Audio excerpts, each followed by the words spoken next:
പലരും പറയുന്ന ഒരു പ്രശ്നമാണ് സമയം കിട്ടിയില്ല സമയം കിട്ടിയില്ല എന്ന്. യഥാർത്ഥത്തിൽ പാവപ്പെട്ടവർക്കും പണക്കാർക്കും വിജയിച്ചവർക്കും തോറ്റവർക്കും എല്ലാവർക്കും 24 മണിക്കൂറാണ്. ഡിഫറൻറ്റ് എവിടെയാണ് വരുന്നത്? ഈ 24 മണിക്കൂറിനെ ടൈം മാനേജ്മെന്റ് ചെയ്യുന്നതിലാണ് ഡിഫറൻറ്റ് വരുന്നത്. വിധത്തിൽ വിജയിച്ച ആളുകൾക്കും തോറ്റ ആളുകൾക്കും തമ്മിലുള്ള ഒരു വ്യത്യാസമാണ് ടൈം മാനേജ്മെന്റ് എന്നുള്ളത്. വിജയിച്ച ആളുകൾക്ക് 1 മണിക്കൂറും 1 മിനിറ്റും 1 സെക്കൻഡ് പോലും അവരതിനെ പ്രാധാന്യം കൽപ്പിക്കുന്നുണ്ട്.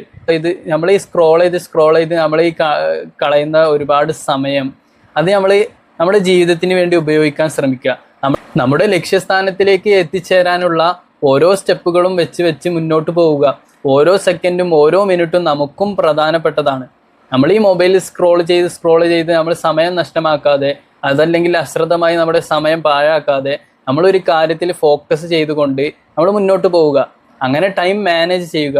24 മണിക്കൂറാണെന്നുണ്ടെങ്കിൽ അതിൽ ഉറങ്ങാനുള്ള സമയം മാറ്റിവെക്കുക. അതിൽ നിന്നും മറ്റ് അത്യാവശ്യമായ കാര്യങ്ങൾക്കുള്ള സമയങ്ങൾ മാറ്റിവെക്കുക.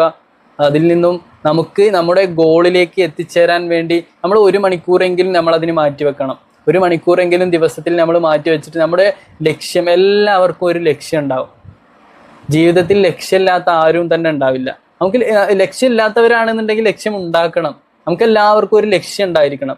അങ്ങനെ ലക്ഷ്യം സെറ്റ് ചെയ്തുകൊണ്ട്, ഒരു ഗോൾ സെറ്റ് ചെയ്തുകൊണ്ട്, അതിലേക്ക് പ്ലാൻ ചെയ്തുകൊണ്ട്, ടൈം മാനേജ് ചെയ്തുകൊണ്ട് ഓരോ ദിവസം 1 മണിക്കൂറെങ്കിലും നമ്മൾ അതിനുവേണ്ടി ചിലവഴിക്കണം. ആ ഗോളിലേക്ക് എത്തിച്ചേരാനുള്ള പടവുകൾ നമ്മൾ കുറഞ്ഞ് അങ്ങനെ വരും. ഓരോ ദിവസവും നമ്മൾ ഓരോ പടവുകളായിട്ട് മുന്നോട്ട് പോകുമ്പോൾ ആ ലക്ഷ്യസ്ഥാനത്തിലേക്ക് എത്താനുള്ള വൈദൂരം കുറഞ്ഞു വരും. ഇപ്പോൾ വിഷയത്തിലേക്കും നമുക്ക് ഒരു കാര്യത്തിന് ഇത്ര ടൈം വേണം, അതിലേക്ക് ഇത്ര ടൈം വേണം. അലസമായ ഒരു സമയത്തെയും നമ്മൾ നഷ്ടപ്പെടുത്താതിരിക്കുക.